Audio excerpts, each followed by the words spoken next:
What if the Black Death wasn't an accident, but a weapon? Imagine you're a peasant living in Caffa in the year 1346. You've just finished patching the cracks in your hut's walls with mud and straw, which is pretty pointless, what with your city being under siege, but it gives you something to do. Outside, the night is unnaturally quiet. The merchants have locked up their stores, the soldiers have drunk themselves numb, and even the rats seem to be praying. You're about to snuff out your last candle, one breath, and it will all go dark. The shower of glass and wood, the deafening boom as your window implodes have become common occurrences in the last few months, but the shreds of human flesh clinging to the window frame are something new. You stare at the human body lying in your bedroom, which, on a good day, represents a meal for a starving citizen, but this corpse is bloated, rotting, and twisted by something unspeakable. Its eyes are open, staring, and they are black. That body wasn't random, it was launched deliberately. But why?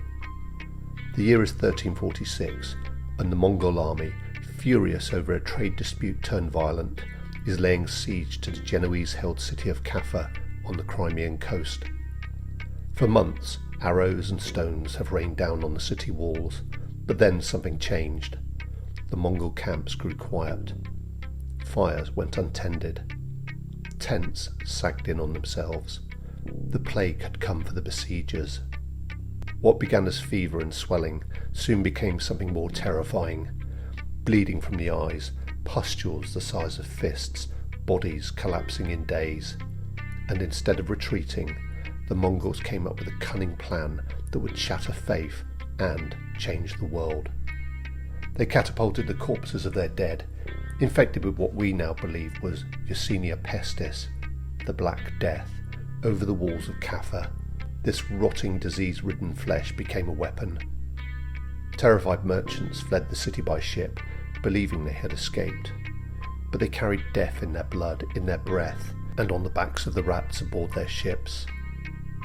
They sailed for Constantinople, for Sicily, for Venice and Marseille. Wherever they landed, the plague followed. By the time the world realised what had happened, it was too late. Europe was on fire with disease, and in just a few years, up to half the population was gone. So the next time you hear about medieval warfare, about knights and swords and glory, remember Caffa. Remember the crash of that corpse through your window, because sometimes the dead don't stay buried. Sometimes they come flying through the air, and they bring the end of the world with them.